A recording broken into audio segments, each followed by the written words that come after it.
हाँ, तो नमस्ते प्यारे बच्चों, मैं आ चुका हूँ 10th क्लास के संस्कृत का चैप्टर 1 का मंगलम पाठ का ऑब्जेक्ट लेके आज आ चुका हूँ, जो कि 2026 में आने की पूरी संभावना है और इस चैप्टर से बाहर आ ही नहीं सकता। हर एक चैप्टर से 3 से 4 नंबर का पूछा जाता है, तो मंगलम पाठ से भी 3 या 4 नंबर का पूछा ही जाएगा।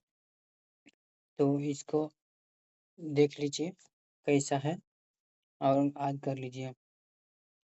तो फर्स्ट प्रश्न बोलता है मंगलम पाठ में कुल कितने मंत्र हैं। तो मंगलम पाठ में है ये कुल कितना मंत्र है। ऑप्शन ए में है 5, ऑप्शन बी में है 7, ऑप्शन सी में है 12 और ऑप्शन डी में है 6। इसका राइट आंसर जो हो जाएगा वो ऑप्शन ए हो जाएगा, जो कि है 5। मंगलम पाठ में कुल 5 मंत्र हैं, इसलिए इसका ऑप्शन ए हो जाएगा।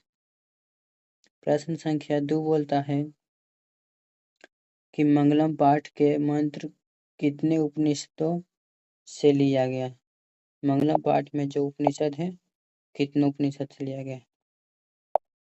तो फर्स्ट है 5 उपनिषद से, दूसरा 6 से, सी नंबर 4 से और डी 7 से। तो ये जो मंगलम पाठ है ये 4 उपनिषद से लिया गया है। इसका राइट आंसर हो जाएगा सी, ऑप्शन नंबर सी। आगे देखते हैं और प्रश्न संख्या बोलता है मंगलम पाठ में मंत्र किस रूप में। जो मंगलम पाठ में मंत्र है वह पदात्मक के रूप में है, जो कि ऑप्शन नंबर ए है। राइट इसका आंसर हो जाएगा ए नंबर। प्रश्न संख्या 4 कहता है उपनिषद के रचनाकार कौन है। तो उपनिषद के जो रचनाकार हैं ऑप्शन ए में दिया है वाल्मीकि, ऑप्शन बी में है वेदव्यास, ऑप्शन सी में है कालिदास और ऑप्शन डी में है ऋचल। तो इसका राइट आंसर हो जाएगा वो हो जाएगा ऑप्शन बी, जो कि है वेदव्यास। उपनिषद के रचनाकार वेदव्यास है, तो राइट आंसर बी हो जाएगा। आगे देखते हैं और प्रश्न संख्या 5 बोलता है उपनिषद किसका अंतिम भाग है। तो उपनिषद जो है वो किसका अंतिम भाग है। तो ऑप्शन ए बोल रहा है वैदिक साहित्य का, बी में है परमात्मा का, सी में है आत्मा का और डी में है इनमें से कोई नहीं। जो कि इसका राइट आंसर हो जाएगा वो हो जाएगा ऑप्शन नंबर ए, वैदिक साहित्य का। ये जो उपनिषद है ये वैदिक साहित्य का अंतिम भाग। अब देखते हैं अगला प्रश्न क्या कहता है। प्रश्न संख्या 6 में बोल रहा है सूक्ष्म से सूक्ष्म क्या होता है। तो ऑप्शन ए में दिया है सत्य, ऑप्शन बी में दिया है परमात्मा, ऑप्शन सी में दिया है आत्मा और ऑप्शन डी में दिया है मोक्ष। इसका जो राइट आंसर हो जाएगा वो ऑप्शन सी हो जाएगा आत्मा। सूक्ष्म से भी सूक्ष्म क्या है, आत्मा है। इसका राइट आंसर सी हो जाएगा। प्रश्न संख्या 7 बोलता है ईश्वर क्या है। तो ईश्वर है जो क्या है, तो दिया है ऑप्शन ए में सत्य दिया है, ऑप्शन बी में असत्य दिया है, ऑप्शन सी में आत्मा दिया है और ऑप्शन डी में झूठ दिया है। तो ईश्वर है जो क्या है, ये सत्य है, इसलिए इसका ऑप्शन हो जाएगा ए, राइट आंसर सत्य हो जाएगा ए। अब आगे देखते हैं प्रश्न संख्या 8 में क्या बोल रहा है। ये जो बोल रहा है क्या सबसे बड़ा खजाना क्या है। सबसे बड़ा खजाना क्या है, सत्य ही है। सत्य है सबसे बड़ा खजाना है, इसलिए इसका राइट आंसर हो जाएगा सी, सत्य। आगे देखते हैं और प्रश्न संख्या 9 बोल रहा है उप उपनिषद की संख्या कितनी है। जो उपनिषद की संख्या है वो कितनी है। तो इसका ऑप्शन में ए में दिया है 102, ऑप्शन बी में दिया है 108, ऑप्शन सी में दिया है 112, ऑप्शन डी में दिया है 116। जो कि इसका राइट आंसर हो जाएगा वो ऑप्शन नंबर बी हो जाएगा 108। इसका राइट आंसर 108 हो जाएगा, बी ऑप्शन नंबर। आगे देखते हैं प्रश्न संख्या 10 है, जो कि बोल रहा है किसकी विजय होती है? तो विजय किसकी होती है? सत्य की होती है। इसलिए इसका राइट आंसर क्या हो जाएगा? ए। इसका राइट आंसर ए, क्योंकि सत्य का ही विजय होता है। प्रश्न संख्या 11 बोल रहा है कि नदियां जो है, नदियां कहाँ जाकर मिलती हैं? नदियां कहाँ जाकर मिलती हैं? हम सबने पढ़ा है कि नदियां समुद्र में जाकर मिलता है, इसलिए इसका राइट आंसर जो हो जाएगा वो सी हो जाएगा। ये वेरी वेरी इम्पोर्टेंट प्रश्न है, इसको याद कीजिएगा। ये 2026 में पूछने की पूरी संभावना है, इसलिए इसको याद कीजिएगा। और इसका राइट आंसर क्या हो जाएगा? समुद्र हो जाएगा। अब आगे देखते हैं। प्रश्न संख्या 12 बोलता है कि किसकी विजय होती है? किसकी विजय होती है? सॉरी, लगता है ये प्रश्न ऊपर भी था, तो कोई बात नहीं, फिर से हम सही कर लेंगे। किसकी विजय होती है? तो विजय जो होती है वो सत्य की होती है। ये ऑप्शन नंबर बी हो जाएगा। प्रश्न संख्या आगे देखते हैं। प्रश्न संख्या 13 है, जो बोल रहा है कि किसका मुंह सोने के पात्र से ढका है? किसका मुंह सोने का पात्र से ढका है? है जो सत्य का मुंह नहीं, सत्य का मुंह किससे ढका है? सोने के पात्र से ढका है, इसलिए इसका राइट आंसर ए हो जाएगा, सत्य। आगे देखते हैं। प्रश्न संख्या 14 कह रहा है, किसे बस में नहीं किया जा सकता? किसे बस में नहीं किया जा सकता? तो ऑप्शन ए में है परमात्मा, ऑप्शन बी में है आत्मा, और ऑप्शन डी में है देव, ऑप्शन सी में है देव, और ऑप्शन डी में है सत्य। तो किससे बस में नहीं किया जा सकता है? तो ये जो आत्मा को है जो क्या बस में नहीं किया जा सकता है, आत्मा को बस में नहीं किया जा सकता है, इसलिए इसका राइट आंसर बी हो जाएगा। अब आगे देखते हैं। प्रश्न संख्या 15 है, जो कि बोल रहा है क्या, सत्य से किसका रास्ता खुलता है? तो सत्य से किसका रास्ता खुलता है? ऑप्शन ए में दिया है देवलोक का, ऑप्शन बी में दिया है नदी का, ऑप्शन सी में दिया है नरकलोक का, ऑप्शन डी में दिया है परमात्मा। तो सत्य का जो सत्य का रास्ता खुलता है वो खुलता है देवलोक का, क्योंकि सत्य से सारा अति होता है, इसलिए देवलोक का रास्ता खुलता है। ऑप्शन नंबर ए हो जाएगा। प्रश्न संख्या 16 में देखते हैं क्या बोल रहा है कि प्रश्न संख्या 16 में बोल रहा है, नदियां नाम और रूप को छोड़कर कहाँ मिलती?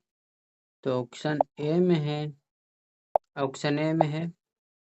जो समुद्र है, ऑप्शन बी में नदी है, ऑप्शन सी में हिमालय है, ऑप्शन डी में पर्वत है। तो नदियां हैं जो नाम और रूप को छोड़कर समुद्र में मिलती है, इसलिए इसका राइट आंसर ए हो जाएगा। हम देखते हैं आगे क्या बोल रहा है। प्रश्न संख्या 17 में है, जो क्या बोल रहा है,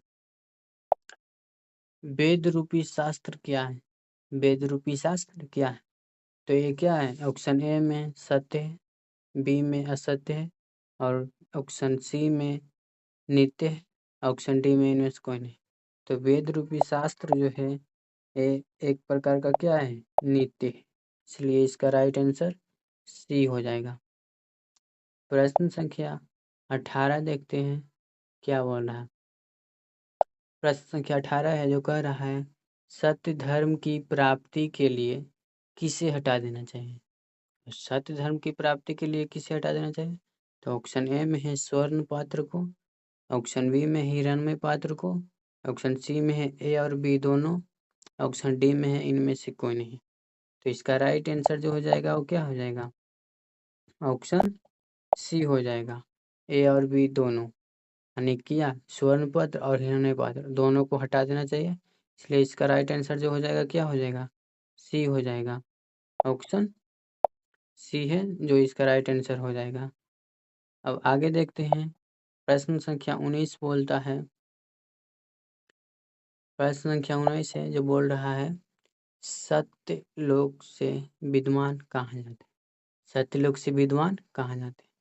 तो हम लोग को पता है सत्यलोक से जाएगा तो बढ़िया जगह ही जाएगा, इसलिए इसका ऑप्शन ए में है देवलोक, ऑप्शन बी में इंद्रलोक, ऑप्शन सी में है परलोक और ऑप्शन डी में है परमात्मा के पास।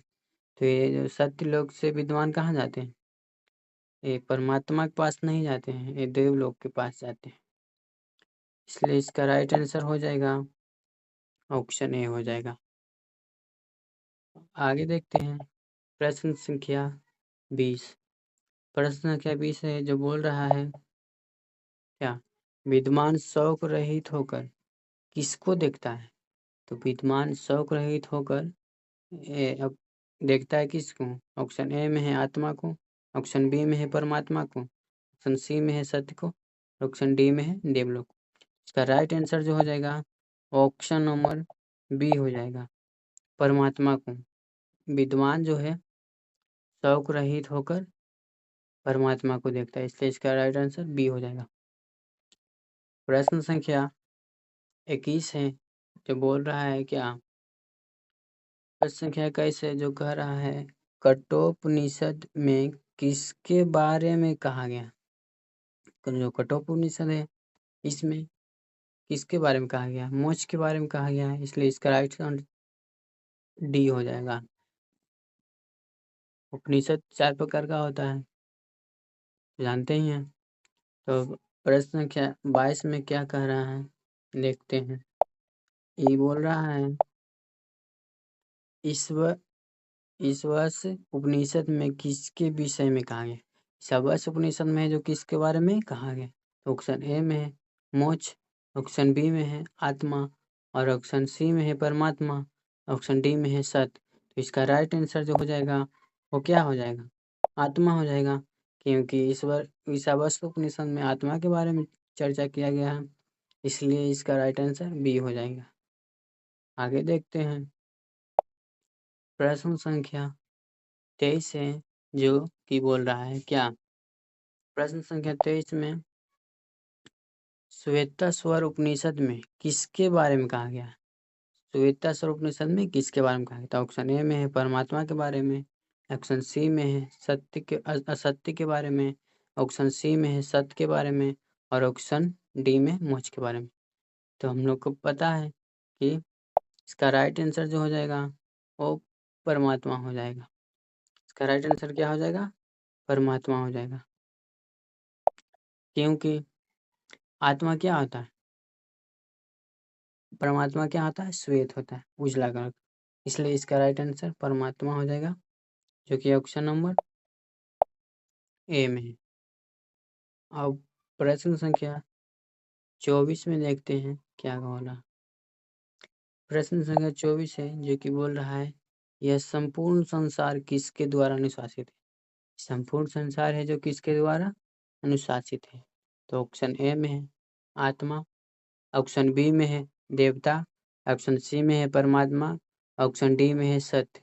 इसका राइट आंसर हो जाएगा वो हो जाएगा क्या?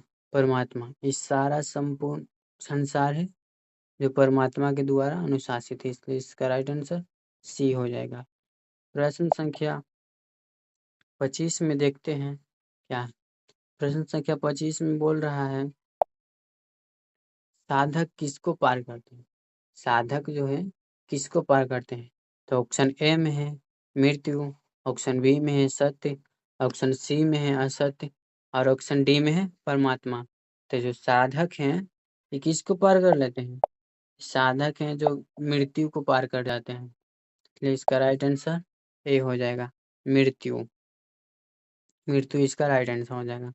प्रश्न संख्या 26 देखते हैं कि क्या बोल रहा है। प्रश्न सॉरी ये 25 ही प्रश्न है इस चैप्टर में, इससे ज़्यादा ऑब्जेक्टिव बन ही नहीं सकता। और जितना ये इस चैप्टर में 25 ऑब्जेक्टिव में से तीन ऑब्जेक्टिव जो है 3 ऑब्जेक्टिव कंफर्म आएगा। इस चैप्टर से 3 ऑब्जेक्टिव कंफर्म आएगा। और ये क्लास कैसा लगा आप सबको कमेंट में ज़रूर लिखिएगा और इस चैनल को सब्सक्राइब एंड शेयर ज़रूर कीजिएगा और सपोर्ट कीजिए प्लीज़। ठीक है, धन्यवाद।